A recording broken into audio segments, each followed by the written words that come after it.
Kalian capek nggak? Berita isinya banjir di mana-mana, macet, inflasi naik terus. Emang ngurus negara tuh susah itu ya? Padahal kalau di game aja, tinggal seret jalanan doang, gali selokan aja, geser pajak sampai 0%, selesaikan masalahnya. Makanya pilih gue, tunjuk gue jadi wali kota. Kita bakal menuju ke generasi emas. Hidup John!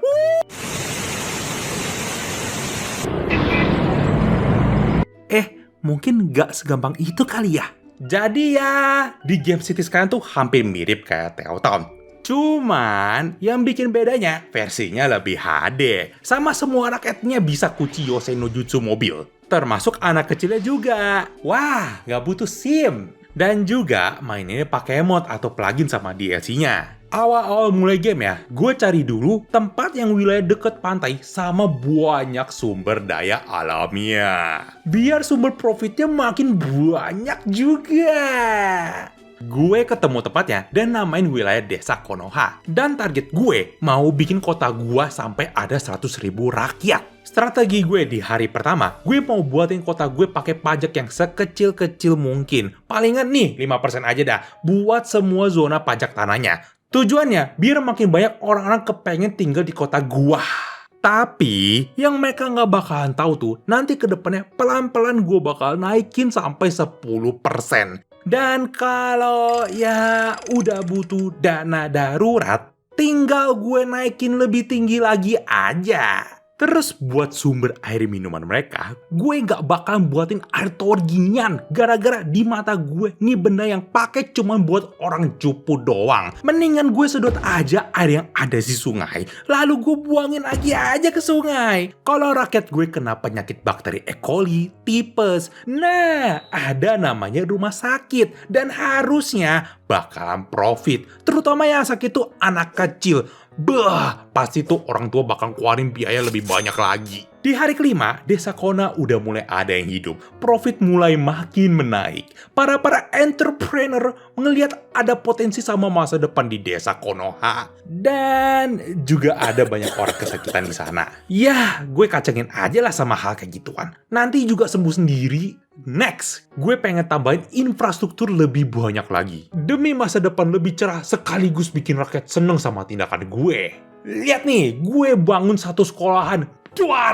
Gelombang kebahagiaan. Oh iya, gue hampir lupa loh. Kalau di sini bisa tahu distrik atau kecamatan gitu di bagian kota, biar gue bisa taruh peraturan sama pelayanan gitu. Kayak tambahan wifi gratis di daerahnya, biar makin seneng lagi rakyat gue. Sama juga bisa naikin pajaknya lagi. Nah, kalau begini kan, rakyat pasti nggak bakalan komplain sama gue. Malahan gue bakalan denger, hidup John! Dari ujung industri sampai ke bagian perumahan, ngeliat hampir semua rakyat gue kena penyakit tipes.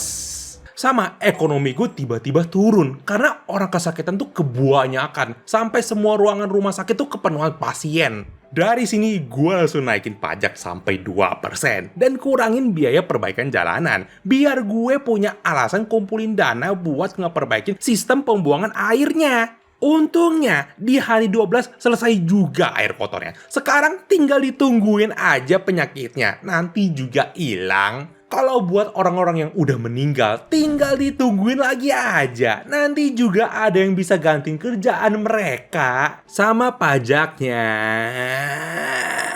Ya udahlah, biarin aja segitu. Di hari 21, ngelihat bangunan-bangunan rakyat gue hampir semuanya naik level. Jadi tuh, di game ini kalau bangunan rakyat gue naik level, anggap aja mereka tuh udah makmur sama sejahtera di kehidupannya. Dan kalau mereka udah sebahagia itu, pajaknya bisa gue naikin lagi.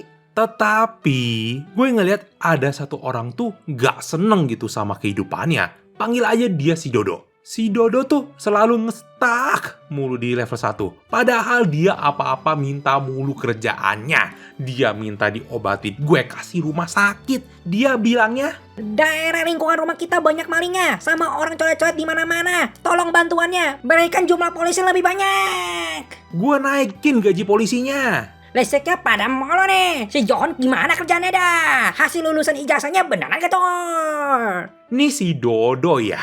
Gak ada rasa bersyukur dan terima kasihnya. Gue ngerasa nih orang kayaknya udah terlalu pinter, makanya dia memberontak mulu. Jadinya, supaya dia sadar dengan kesalahan dia sendiri, gue buat satu lubang gede, sama buatin jalan khusus buat dia doang. Dan biar dia kagak kehabisan listrik lagi, dengan ketulusan hati gue memberikan PLN nuklir sebagai hadiahnya langsung di sebelah rumah dia.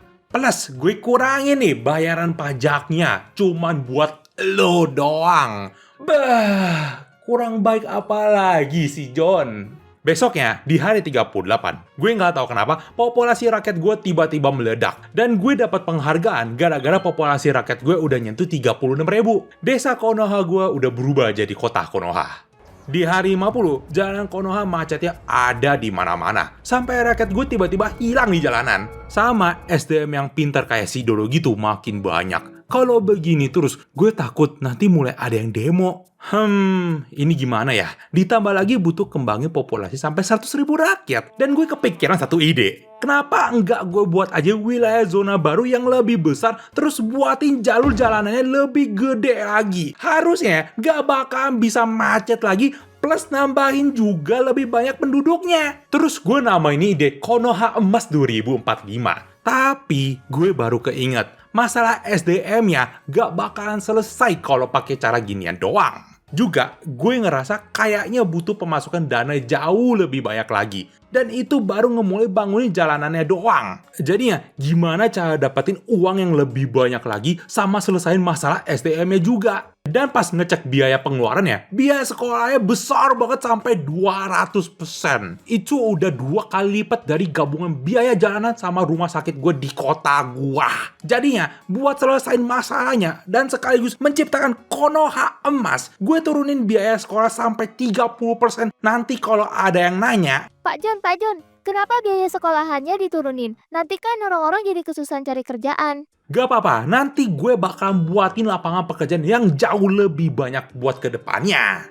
Terus buat para guru-guru gimana yang pengen ngebiayain kehidupan mereka, Pak? Kalau gaji sekolah mereka cuma segini doang. Gue janji buat para guru-guru, gue naikin gajinya sampai 2 kali lipat kalau mereka pindah ke tempat kerja gue jadi trainer pabrik gue. Nah, harusnya dengan jawaban kayak begitu, mereka tuh pasti bakal ikutin kata-kata gue. Di hari 67, zona-zona yang udah gue taruh mulai banyak bangunan perumahan sama ruko-ruko di jalanan. Dan bayangan gue, uangnya bakalan naik sampai 20k atau gak 40k lebih kayaknya dah. Pas dicek, malah turun uangnya. Gak tahu kenapa uang gue bisa turun begini. Kayaknya ya, ada kemungkinan gara-gara si Dodo pakai listriknya kebanyakan dah. Dan pas gue lihat-lihat sumber masalahnya di mana, ternyata semua biaya perawatan jalanan, rumah sakit sama pemadam kebakaran naik drastis. Belum lagi jumlah pengangguran yang makin naik juga. Di hari 70, gue ketemu satu ide buat selesain semua masalah ginian. Gue baru keinget tempat yang gue punya kaya dengan sumber daya alam kan. Kenapa gue nggak buat aja pabrik kayu pakai pohon yang ada di sekitar? Lalu gue tinggal jualin aja kayunya buat jadi bahan bangunan perumahan kota gue. Belum lagi kayunya bisa diobahin jadi kertas.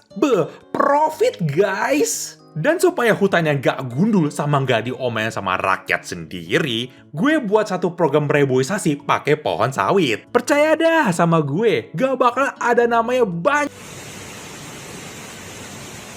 pertama ya guys, banjirnya bukan salah gue gara-gara nambangin pohon atau tanamin sawitnya. Tapi gara-gara pas lagi ngebuatin pembuangan sistem airnya. Ceritanya gini, awalnya kan gue buat satu wadah tinggi dan gede banget buat nampung semua airnya. Dan tujuan gue tuh buat ginian, biar gue bisa pakai bendungannya. Katanya kalau mau pakai ginian harus ada banyak kumpulan air di belakang bendungannya. Nah, gue lupa pasang bendungannya karena tadi si Dodo ini gangguin gue terus. Jadinya, ini bukan salah gue sama sekali. Tapi, tenang aja guys. Gue bakalan selesaiin semua masalahnya. Cuman butuh 10 hari doang.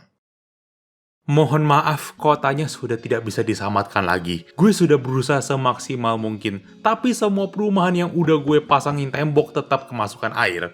Industri kayu gue udah gak ada karyawannya lagi. Kebanyakan dari mereka pengen cabut dari kota gue pindah ke kota lain. Dan uang gue makin lama makin tipis. Dan di titik ini, gue udah nyerah sama kotanya. Di hari 100, gue balik lagi ngeliat, ternyata masih ada sisa rakyatnya. Gue nanya kehidupan mereka di sini kayak gimana sama situasi mereka juga. Dan gue ngedenger ada satu legenda, katanya ada satu orang yang namanya Dodo. Dia menggali terus-terusan karena kerasa tamaknya sama batu emas.